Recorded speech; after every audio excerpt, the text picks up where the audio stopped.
Hello friends, स्वागत है आपका फिर से एक और नए वीडियो पर।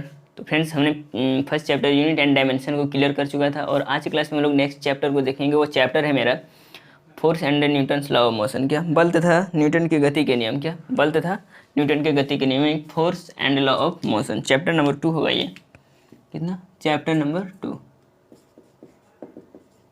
ठीक, चैप्टर नंबर 2 में force and Newton law of motion. इस चैप्टर को हम लोग को स्टडी करना है आज की क्लास में। ठीक, पहले हम लोग थ्योरी को देखते हैं, फिर हम लोग क्या करते हैं उस थ्योरी को समाप्त, चैप्टर एंडिंग होने के बाद हम लोग क्या करते हैं उस चैप्टर का ऑब्जेक्टिव क्लास कर लेते हैं ना। ऑब्जेक्टिव मिरर के रूप में हम लोग देख लेते हैं, यानी कि चैप्टर से जो मुख्य ऑब्जेक्टिव यानी प्रश्न पूछे जाते हैं आपके कॉम्पिटिटिव एग्जाम हो उसमें, तो उसको हम लोग देख लेते हैं ना। तो चलिए समय लगाते हम लोग सबसे पहले देखते हैं यानी कि बल तथा गति के नियम, यानी न्यूटन के गति के नियम। सबसे पहले हम लोग देखेंगे न्यूटन के गति के नियम यानी कि न्यूटन्स लॉ ऑफ मोशन को, है ना। सबसे पहले उसको देखेंगे, उसके बाद फिर हम लोग बल में जाएंगे, फिर बल का पूरा विस्तार से हम लोग देखेंगे, है ना।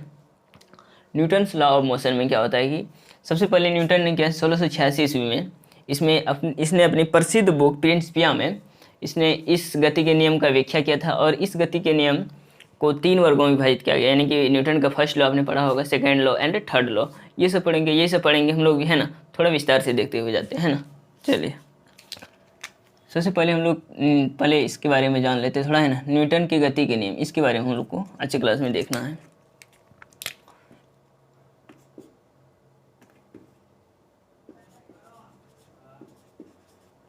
न्यूटन के गति के नियम, ठीक। Newton law of motion, Newton law of motion, इसके बारे में जानना हमको थोड़ा सा, है ना। चलिए इसके बारे में थोड़ा सा हम लोग जानते हैं। इसने क्या बोला सबसे पहले कि इसका सबसे पहले पूरा नाम लिखते हैं, है ना। Sir Isaac Newton, sir Isaac Newton ने 1686 ईस्वी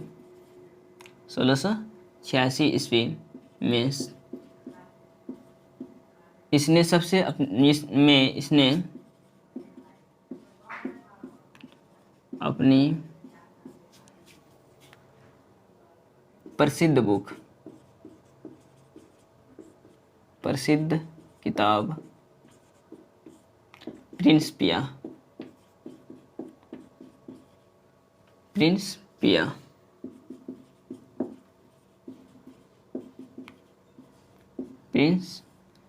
में गति के नियमों को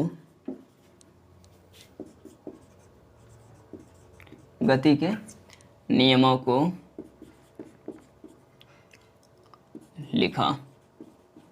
ठीक, इतना जान ले हम लोग, है ना। सर आइजक न्यूटन ने क्या किया 1686 ईस्वी में उसने अपनी प्रसिद्ध बुक प्रिंसिपिया में इस गति के नियम को लिखा। ठीक, हम लोग जानते हैं इसके कितने नियम होते हैं, 3।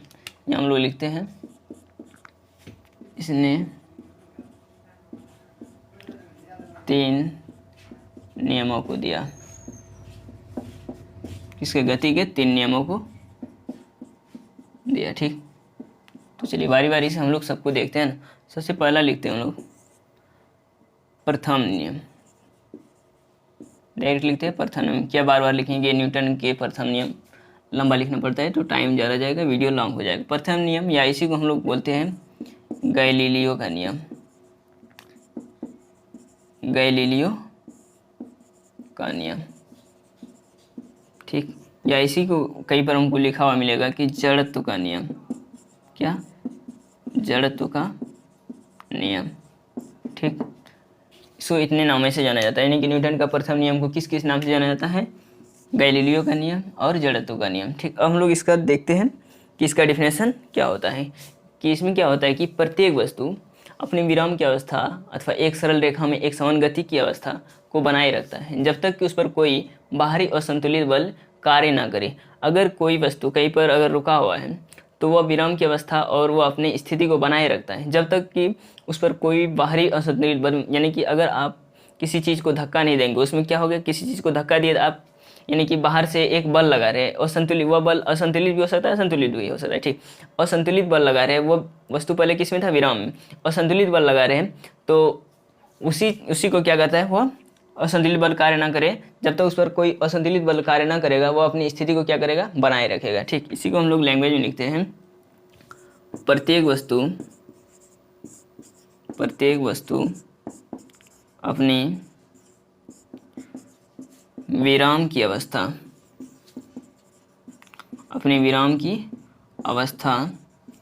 अथवा एक सरल रेखा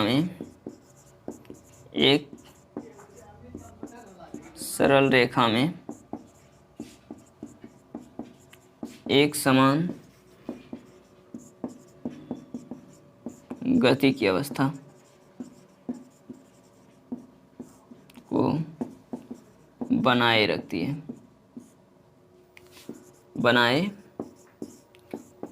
है जब तक कि उस वस्तु पर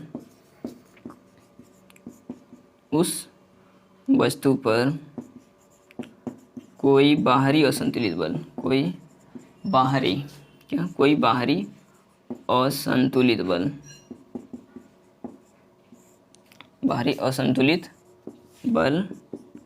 कार्य ना करे।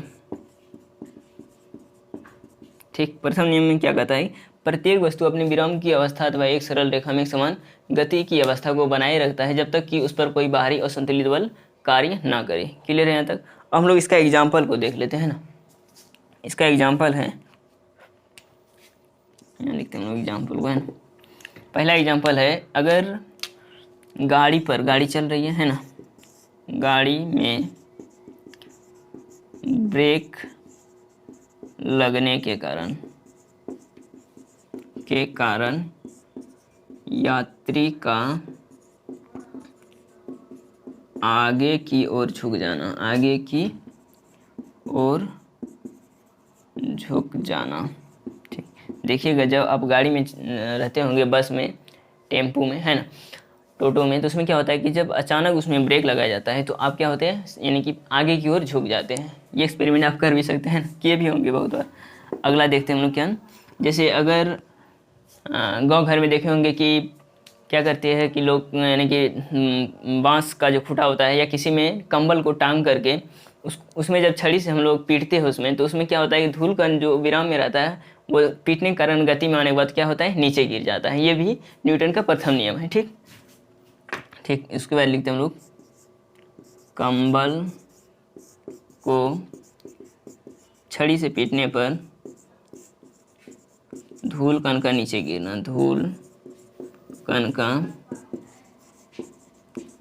गिरना, या झरना, है ना।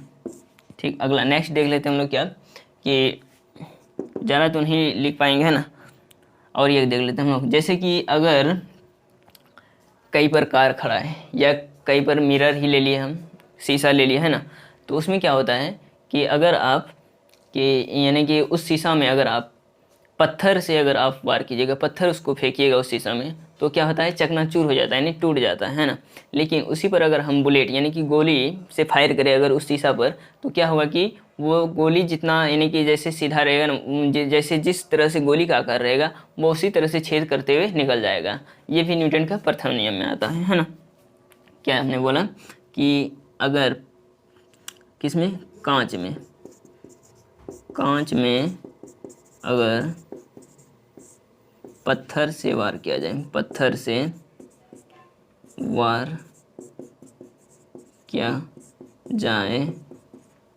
तो टूट जाता है ना,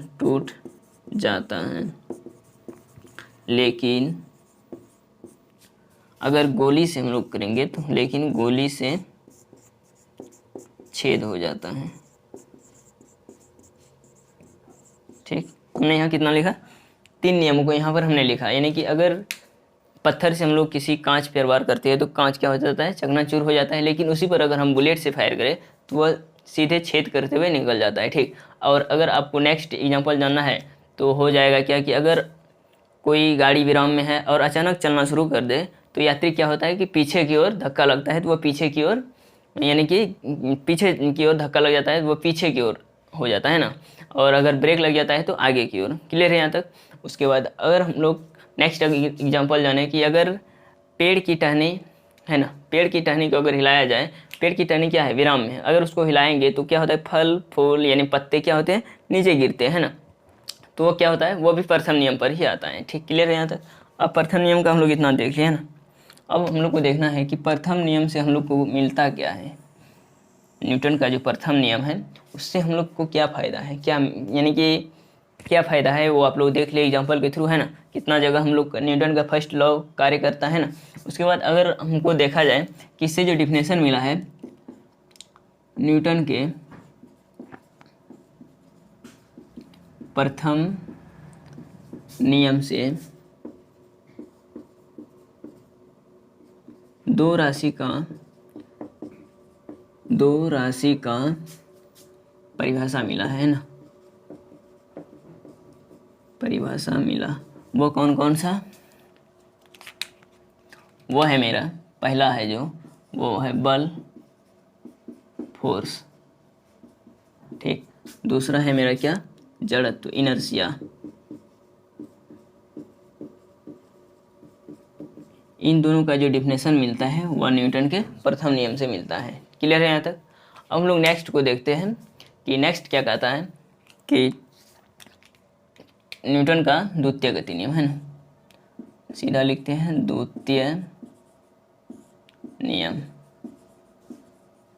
न्यूटन का द्वितीय नियम। ठीक, इसमें क्या होता है कि न्यूटन का अगर द्वितीय नियम को हमको देखा जाए, है ना, न्यूटन का द्वितीय नियम, किसी वस्तु पर आरोपित बल, क्या होता है, किसी वस्तु पर जो आरोपित बल लगता है वो संवेग में परिवर्तन की दर, क्या, संवेग में परिवर्तन की दर के समानुपाती होता है। किसी वस्तु में आरोपित बल, या इसका डिफिनेशन अगर लिखना चाहे तो क्या होता है, किसी वस्तु में आरोपित बल, किसी वस्तु में आरोपित बल संवेग में परिवर्तन की दर के समानुपाती होता है। क्या होता है, समानुपाती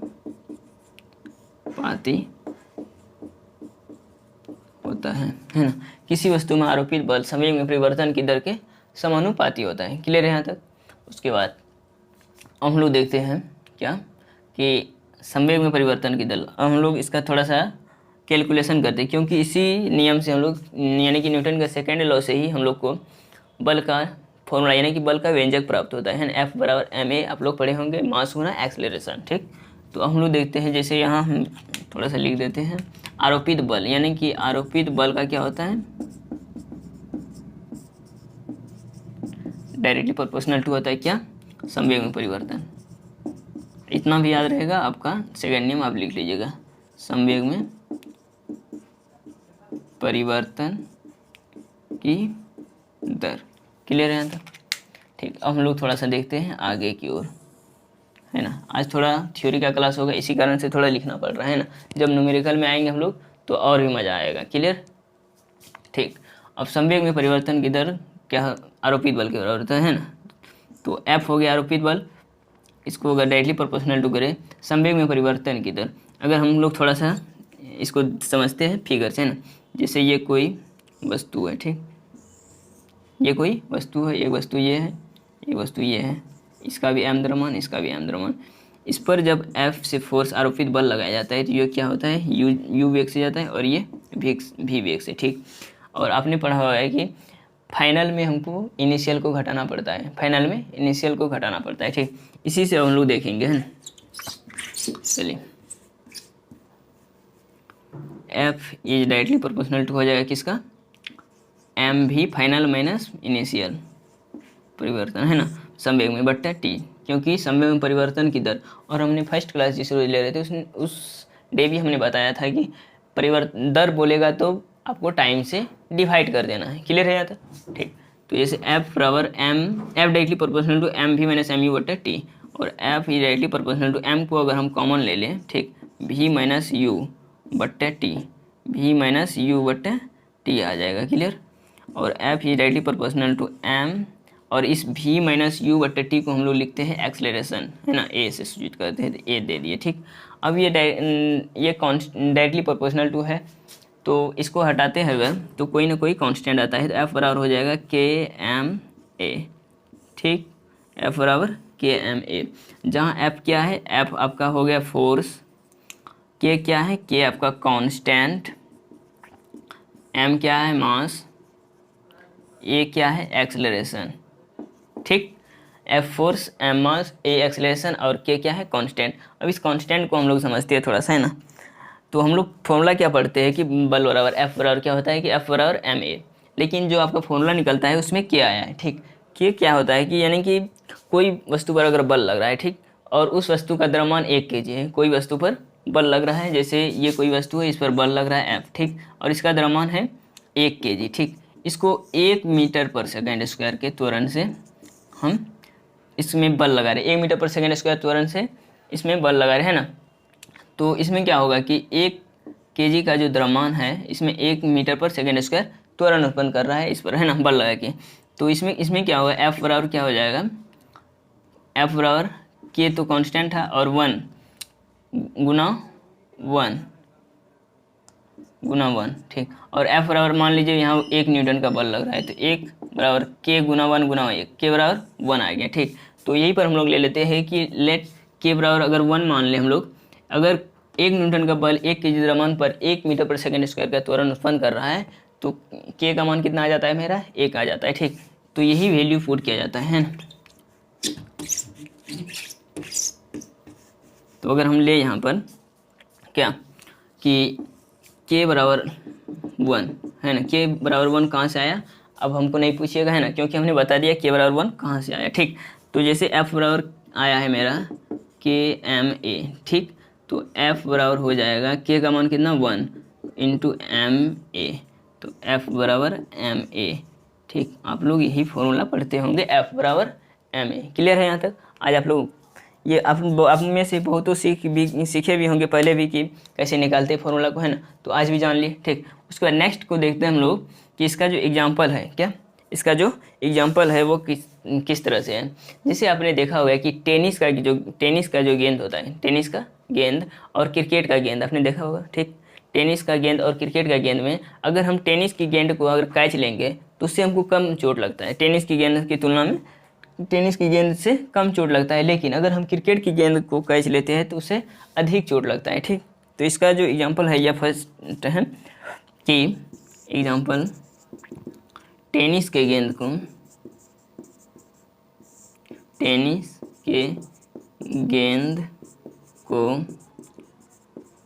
कैच लेने से कम चोट, जबकि क्रिकेट के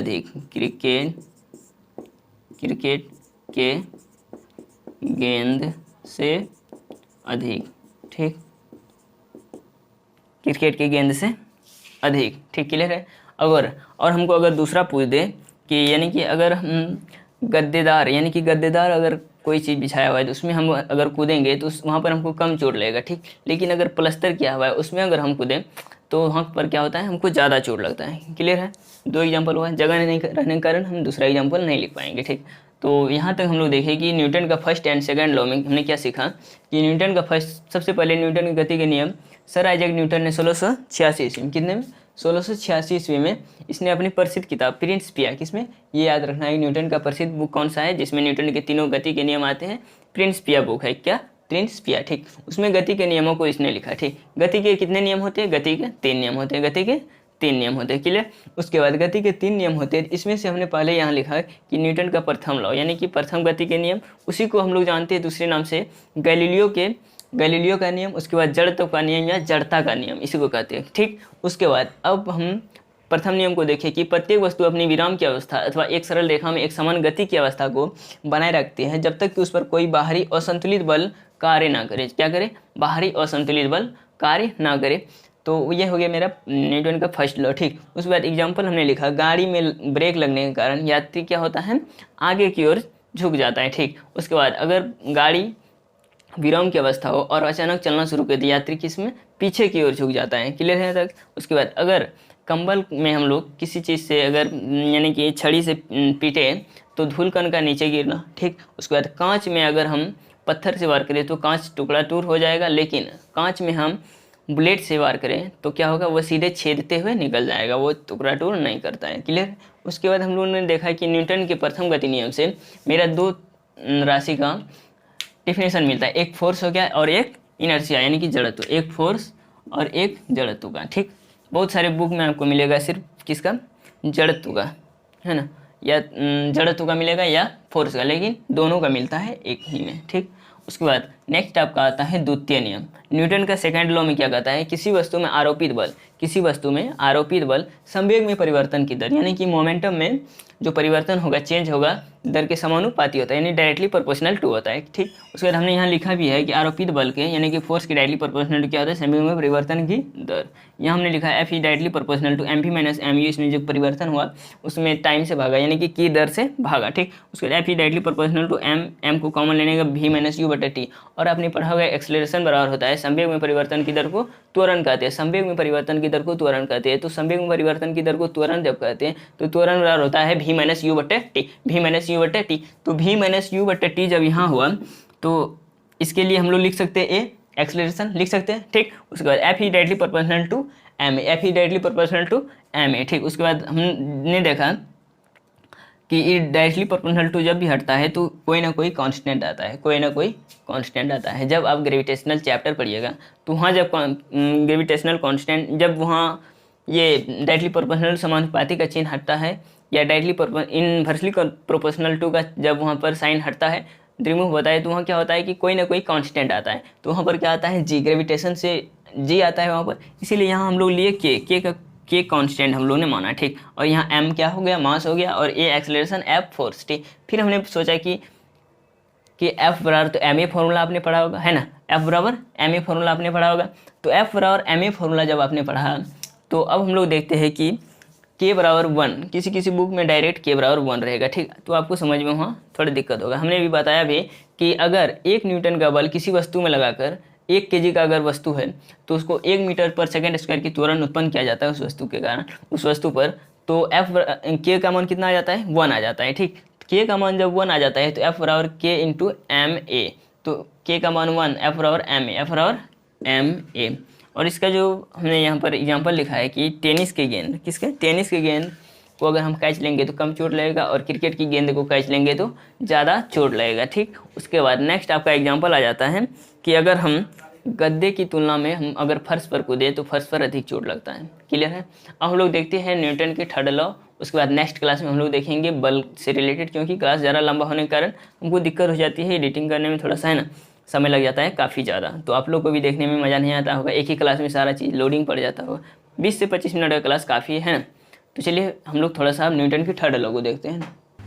तो आइए देखते हैं हम लोग न्यूटन का थर्ड लॉ, यानी कि फर्स्ट एंड सेकंड लॉ हम लोग देख चुके थे, अब थर्ड लॉ को देखना है। ठीक, थर्ड लॉ में क्या कहता है कि प्रत्येक क्रिया के बराबर विपरीत प्रतिक्रिया होगी। क्या होगी, प्रत्येक क्रिया के बराबर विपरीत प्रतिक्रिया होगी। देखिए हम कि लिखने में ज़्यादा समय लग रहा था, इसी कारण से हमने वीडियो को छोटा करने के लिए पहले ही लिख दिया, है ना।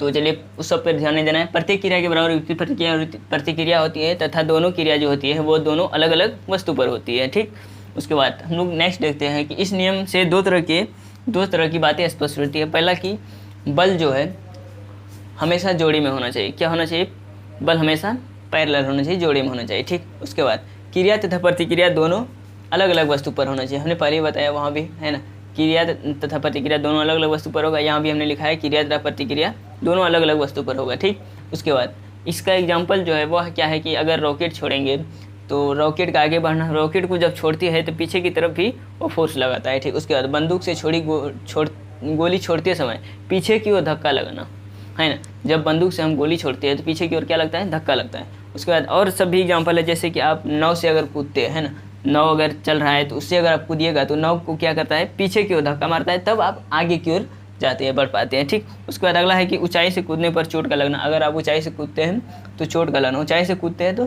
चोट का लगना। ठीक, उसके बाद अगर हमको इतना देख लिया, न्यूटन का first second and third law को देख लिए। ठीक, इसमें कुछ था नहीं, इसी कारण से हमने ज़्यादा समय नहीं लिया।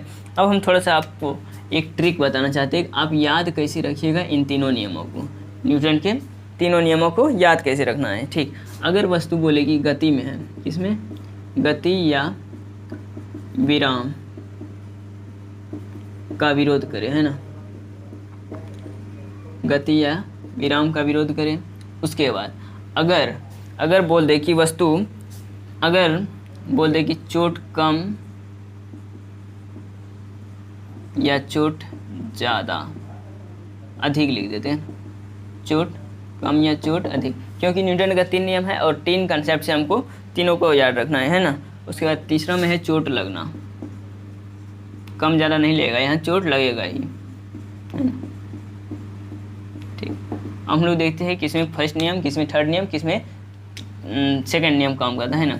जैसे गति या विराम का विरोध जो करता है वो हमने अभी बताया फर्स्ट में, प्रत्येक वस्तु अपनी विराम के स्थान पर एक सरल रेखा में समान गति की अवस्था को बनाए रखता है जब तक कि उस पर कोई बाहरी और संतुलित बल कार्य न करे। क्यों, वो क्या समझता है कि यानी कि अपनी, जैसे अगर वो गति में है तो वो क्या करता है, गति को बनाए रखना चाहता है। ठीक, अगर वो विराम में है तो विराम में रहना चाहता है। जैसे अगर आलसी आदमी को देखिएगा तो वो अगर सोया हुआ है तो सुतले रहेगा, अगर खाना बनल है बोलिए नहीं, उस जगह नहीं, सुतले रहे, ठीक रहेगा, है ना। उसी तरह से न्यूटन का क्या होता है कि गति का नियम या गति या विराम का ये भी विरोध करता है। ठीक, अगर ये भी सुतल है गड़िया तो सुतले रहेगा, नहीं जाने का मन करेगा, है ना। तो वही बात होता है यहाँ भी। तो यहाँ ये किस पर, प्रथम नियम पर, किस पर, प्रथम नियम। अलसिया सुतल रहेगा कौन नियम पर, प्रथम नियम पर। ठीक, उसका द्वितीय में क्या होता है, चोट कम लगना, चोट अधिक लगना। नया सब क्रिकेटर को देखते होंगे, कह जाता है दूर से देखेगा अरे बड़ा चोट लगेगा, हाथ छिप लिया। नया सब जब ऐसे खींच लेगा, ऐसे रखेगा, जो पुराना रहेगा वो खींच लेगा, और खींचने के साथ क्या होता है कि बॉल जो आता है ना तो उसका उसी के वेग के साथ वो हाथ को ही पीछे करता है तो थोड़ा कम चोट लगता है। लेकिन जो नया वाला होगा, नया खिलाड़ी, उसको चोट अधिक लगेगा। है वो बॉल आ रहा है, ऐसे देखेगा, ऐसे ले लेगा, यहीं पर लेगा तो उसको डायरेक्ट बॉल हिट किया हाथ पर, तो यहाँ यहाँ कैच छूटने का भी संभावना ज़्यादा, उसका चोट भी ज़्यादा लगेगा। क्लियर है यहाँ तक। चोट कहाँ ज़्यादा लगेगा, सेकंड नियम पर, है ना, द्वितीय नियम पर। ठीक, उसके बाद चोट कहाँ लगेगा, थर्ड लॉ पर, और चोट हमेशा लगवे करेगा कहाँ, थर्ड लॉ पर। चोट कहाँ लगेगा, थर्ड पर। 2 मंजिला से फंस जाएगा, चोट लगेगा कौन नियम, थर्ड नियम। ठीक, तृतीय नियम, समझ गए। इस तरह से आपको याद रखना है, क्लियर सबसे। ठीक, आज हमने न्यूटन का first, second and third law को देख लिया। अब कल की क्लास में हम लोग को मुख्य रूप से फोर्स के बारे में जानना है, बैलेंस अनबैलेंस फोर्स के बारे में जान के इस चैप्टर को एंडिंग करेंगे। उसके बाद हम लोग फिर इसका ऑब्जेक्टिव क्लासेस को देखेंगे। एक क्लास ऑब्जेक्टिव का आएगा और एक क्लास फोर्स का, यानी कि 2 क्लास और आएगा। तो ये Newton's law of motion and force the ending सफा, है ना। तो हम लोग नेक्स्ट क्लास में मिलते हैं, तब तक के लिए आप लोग इसको ठीक से, अगर आप लोग नोट्स बना रहे हैं तो और अच्छी बात है, आपको आगे बहुत काम आएंगे, है ना। तो देखिए कि मेन बात क्या होता है कि आप साइज़ पर मत जाया कीजिए। साइज़ भले ही आप लोगों से बहुत ही छोटा होगा मेरा, है ना, एज भी छोटा होगा, क्लास भी छोटे होंगे, लेकिन थोड़ा क्या होता है कि हम यानी कि थोड़ा देख लेते हैं और सब बुक से 2-3 बुक से देख करके आपके लिए कंटेंट तैयार करते हैं। आप लोग एक बार जरूर वॉच कीजिए, अगर आपको अच्छा लगेगा तभी आप क्लास कीजिए। अगर आपको लगे नहीं फ़ायदा हो रहा है कुछ तो आप क्लास कीजिए, हमको इग्नोर करके कीजिए। ऐसा नहीं समझना है अगर हम आपके दोस्त ही है तो आपको ये नहीं समझना है कि मेरा दोस्त ही पढ़ा रहा है। बस आपको ये देखना है मेरा मोबाइल बोल रहा है और हम पढ़ रहे हैं, कोई भी पढ़ा रहे हैं हमको, है ना। हमको तो यानी कि जानना है ना, कोई किसी चीज़ को अगर आप नहीं जानते हैं तो अगर आप कोई रास्ता नया जाते हैं तो आप ऐसा थोड़ी समझते हैं कि हे ये देख रहे हैं कि छोटा है, इसको पता नहीं होगा, वो गांव का है उसको पता होगा, तो आप पूछते हैं ना उससे। इसी कारण से आप किसी का उम्र मत देखिए और इस साइज मत देखिए, है ना। आपको अगर फ़ायदा मिल रहा है तो आप यहाँ से ज़रूर आप सीख सकते हैं कुछ, है ना। और जहाँ तक हम भी कोशिश कर रहे हैं कि कुछ सीखें आप भी और हम भी आपके साथ कुछ सीख जाएँ, है ना। तो चलिए मिलते हैं हम लोग नेक्स्ट क्लास में, तब तक के लिए बस इतना।